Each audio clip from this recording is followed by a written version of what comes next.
Hello guys, welcome back to my channel golden future 078। दोस्तों, आज के हमारे चैनल में आप सभी लोगों का वेलकम है। आज की वीडियो में बताने वाला हूँ वर्ब की फॉर्म। यानी जब तक आपको वर्ब की फॉर्म नहीं आएगी, ना तो आपको ट्रांसलेशन आएगा और ना ही इंग्लिश स्पीकिंग आएगी। So guys, English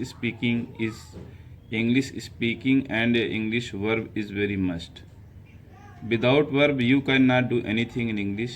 So, guys, English verb form is very necessary. तो वर्ब की फॉर्म कितना इम्पॉर्टेंट है, ये सभी चीज़ आप लोग तो जानते ही हैं। जब तक हम वर्ब की फॉर्म को पहचानेंगे नहीं, तब तक हम ना तो अच्छे ढंग से इंग्लिश स्पीकिंग कर सकते हैं और ना ही ट्रांसलेशन कर सकते हैं। ठीक है। इंग्लिश स्पीकिंग तो एक टाइम 19-20 चल जाएगी, लेकिन ट्रांसलेशन में आप बिल्कुल ही नहीं कर सकते, क्योंकि वहाँ पर अगर वर्ब की फॉर्म से रिलेटेड कोई एरर है, गलती है, तो वो गलत ही माना जाएगा। एक टाइम इंग्लिश स्पीकिंग तो चल जाती है, उसका कोई उतना वो नहीं होता। लेकिन हम ये चाहते हैं कि अगर आप लोग इंग्लिश स्पीकिंग सीख ही रहे हैं, आप हमारे चैनल पर कंटिन्यू आ रहे हैं और आपने हमारे चैनल को सब्सक्राइब किया है, तो आपको नोटिफिकेशन ज़रूर मिलती होगी जब भी मैं वीडियो अपलोड करता हूं। तो सो गाइस, जितने लोग मेरी वीडियो को वॉच कर रहे हैं, अगर वो अभी तक चैनल को सब्सक्राइब नहीं किए हैं तो सब्सक्राइब ज़रूर कर लें और आप अपना कमेंट ज़रूर दिया करें, इसलिए कि कमेंट आप जब देंगे तो आपके हिसाब से भी वीडियो बनेगी, और नहीं तो मैं आपके लिए जो इम्पोर्टेंट समझूंगा, जो ज़रूरी चीज़ समझूंगा, वो आपको बराबर जो है देता रहूँगा। ठीक, और आप इसका फ़ायदा उठाते रहें। तो सो गाइज, आज की जो वीडियो है वो बहुत इंपॉर्टेंट होने वाली है, तो बने रहिएगा वीडियो के एंड तक। हम आपको पूरी जानकारी देंगे वर्ब से रिलेटेड और इस वर्ब में मीनिंग के साथ हम आपको बताएंगे। ठीक, जैसा कि यहाँ पे अल्फ़ाबेटिकली दिया गया है वर्ब, जैसा कि आप देख रहे हैं यहाँ पे ग्रेज लिखा हुआ। ग्रेज क्या लिखा है? ग्रेज। ग्रेज मीन्स होता है चरना। ग्रेज मीन्स क्या होता है? चरना। और ग्रेज का जो सेकंड फॉर्म होता है वो ग्रेज्ड होगा। थर्ड फॉर्म जो होगा वो भी वही होगा जो सेकंड फॉर्म होगा, ग्रेज्ड। आईएनजी फॉर्म में कुछ नहीं करना है, वही फर्स्ट फॉर्म में आईएनजी आपको जोड़ देना है, तो ग्रेजिंग हो जाएगा। ठीक, फिर उसके बाद हम बात करते हैं दूसरे वर्ड की। दूसरा वर्ड है हमारा हैंग। हैंग मीन्स होता है कि लटकाना, यानी फांसी पर लटकाना। ठीक, तो इसका जो सेकंड फॉर्म होगा वो हैंग्ड होगा, थर्ड फॉर्म भी हैंग्ड। आईएनजी फॉर्म में तो हैंगिंग, यानी हैंग करके आईएनजी जोड़ देना, हैंगिंग हो जाएगा। फिर तीसरा जो वर्ड है हमारा वो है हेट। हेट का मतलब आप सभी लोग जानते ही हैं, घृणा करना या फिर नफरत करना। ठीक है, हेट। इसका सेकंड फॉर्म होगा हेटेड, हेटेड होगा। और थर्ड फॉर्म जो होगा वो भी यही हेटेड है। जो second form third form mostly एक जैसे ही होते हैं, कहीं कहीं बिल्कुल अलग होते हैं, नहीं तो ये ज़्यादातर दोनों मैच करते हैं। तो जैसे कि आप देख रहे हो कि सेकंड फॉर्म और थर्ड फॉर्म एक जैसे है, तो कैसे हम सेंटेंस में पहचानते हैं, इसके लिए मैंने वीडियो बना दिया है। अगर आप चाहें तो वहाँ भी देख सकते हैं। मैंने इसमें ये बताया है कि देखो, अगर सब्जेक्ट के तुरंत बाद ये ईडी फॉर्म उठा है तो समझ जाओ सेकंड फॉर्म है।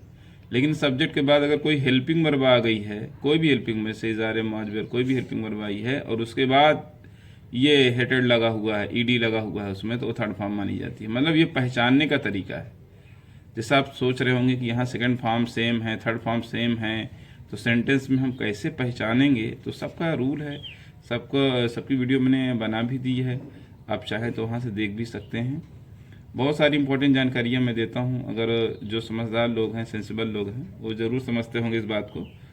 बाकी तो वीडियो बहुत सारे लोग बनाते हैं, आप देखते भी होंगे। और इसके आगे जो है फिर मैंने दिया है हियर। हियर मीन्स होता है सुनना। तो हियर का जो सेकेंड फॉर्म होगा हार्ड। देखो हियर टाइम लिखा है, लेकिन ये हार्ड हार्ड पढ़ा जाता है। अच्छा, और हियरिंग। फिर उसके बाद हेल्प। हेल्प मीन्स होता है सहायता करना।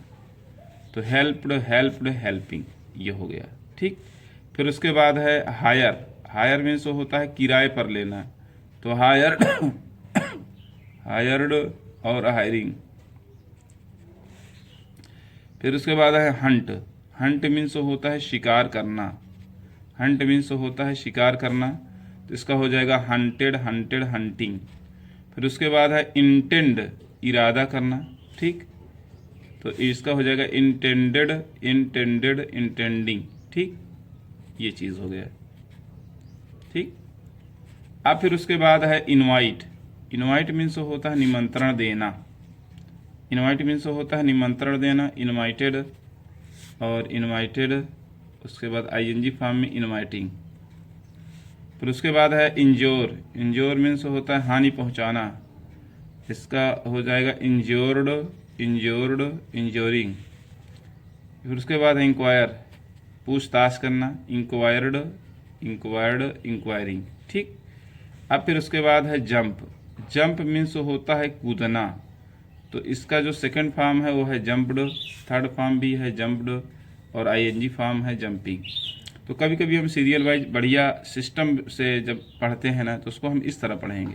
आइए मैं आपको बताता हूँ कि किस तरह पढ़ा जाएगा। तो मैं अभी समझा रहा हूँ इसलिए ऐसा पढ़ रहा हूँ। जैसे कभी लर्न करेंगे तो इस तरह, graze, grazed, grazed, grazing, hang, hanged, hanged, hanging, hate, hated, hated, hating, hear, heard, heard, hearing, help, helped, help, helping, ठीक, और hire, hired, hire, hiring, hunt, hunted, hunted, hunting, intend, intended, intended, intending, invite, invited, invited, inviting, injure, injured, injuring, inquire, inquired, inquiring, jump, jumped, jumped, jumping.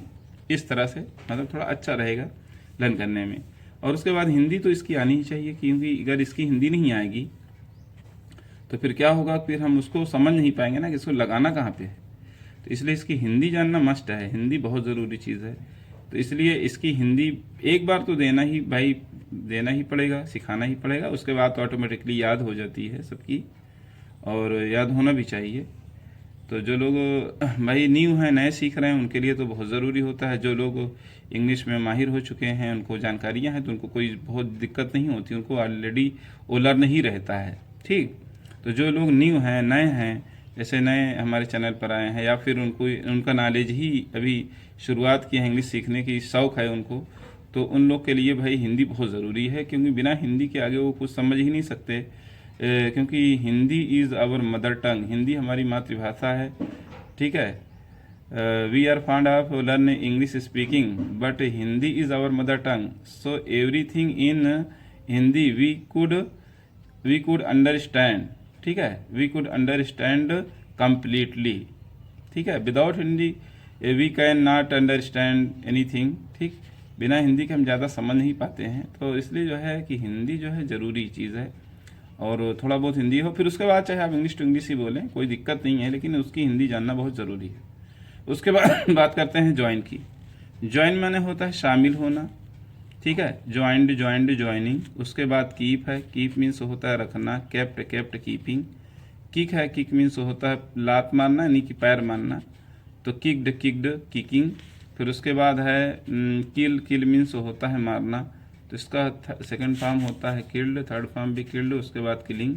फिर उसके बाद होता है नील। ये देखो यहाँ पर जो है के जो है ये साइलेंट है, अच्छा लिखा तो ज़रूर है, अगर के बाद एन आता है तो अधिकतर इसको जो है साइलेंट ही माना जाता है। मैंने देखा है कि बहुत सारी चीज़ें हैं कि अगर के बाद एन आया है तो वो हमेशा जो है उसको साइलेंट ही माना जाता है। जैसे नॉलेज हो गया, नील हो गया, नी हो गया ना, तो ये सारी चीज़ ऐसी होती है कि इंग्लिश वर्ड में साइलेंट भी जानना बहुत ज़रूरी है। क्योंकि साइलेंट कहाँ पर कौन साइलेंट है ये जानना बहुत ज़रूरी है। इसलिए कि अगर आप किसी के सामने इसको किनील पढ़ दिए तो आपका ख़त्म मामला हो गया। इसलिए भाई बिना टीचर के, बिना किसी के मतलब उसको गाइडेंस के आप अच्छी इंग्लिश नहीं सीख सकते। इसलिए आपको फर्स्ट बार जो है किसी टीचर की हेल्प लेनी है, या फिर किसी मतलब एडवाइज़र की, जो आपको लगे कि हाँ इनको इंग्लिश अच्छी आती है, तो उनसे आप हेल्प ले करके अपनी इंग्लिश स्पीकिंग को मजबूत करें, इंग्लिश को मजबूत करें। और जब इंग्लिश आपको आने लगे तो इंग्लिश स्पीकिंग ऑटोमेटिकली आपकी मजबूत हो जाएगी। ये क्या होता है, बोलचाल जब हम यूज़ करते हैं, कोई भी चीज़ जब यूज़ होती है, चाहे वो पढ़ने लिखने वाली भाषा हो या बोलने वाली चीज़ हो, तो वो हमें हमेशा याद रहती है और अच्छे से हम बोल भी पाते हैं। लेकिन कहने का मतलब ये है कि इसे सीख लेने के बाद भी, जैसे लर्न माने होता है याद करना, तो लर्निंग, जैसे कोई इंग्लिश सीख लेने के बाद भी अगर उसका यूज़ आप नहीं कर रहे हैं तो फिर अच्छे से आपकी इंग्लिश नहीं रहेगी, कुछ दिनों बाद आप भूल सकते हैं। तो दोस्तों आज की वीडियो हमारी यहीं तक, मिलते हैं नेक्स्ट वीडियो में बढ़िया सी टॉपिक के साथ। तब तक बने रहें आप सभी लोग गोल्डन फ्यूचर 078 के साथ। आप चैनल को सब्सक्राइब और कमेंट ज़रूर दें ताकि आपको इसी तरह से ऐसी ही अच्छी वीडियो मिल सके। थैंक्स। ओके।